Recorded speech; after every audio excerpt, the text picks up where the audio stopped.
ایک بزرگ سے کسی شخص نے سوال کیا کہ یہ بتائیں کہ عبادت کے لیے بہترین دن کون سا ہے؟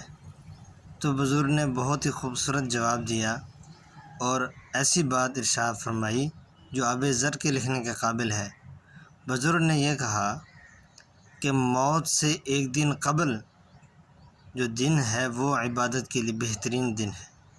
تو سائل نے کہا کہ موت کا وقت تو معلوم نہیں ہے، تو پھر ہم اس سے پہلے عبادت کیسے کریں گے؟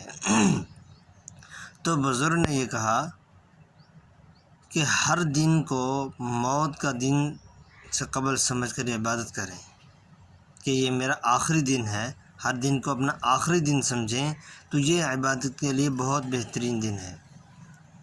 اور اس طرح جو بھی آپ عمل کریں، نماز پڑھیں، جو بھی نیک کام کریں تو اس کو آخری عمل سمجھ کر کریں تو یہ عبادت کا بہترین طریقہ ہے، بہت اچھی اس سے عبادت ہوگی، اللہ تعالیٰ کی اس سے یاد حاصل ہوگی۔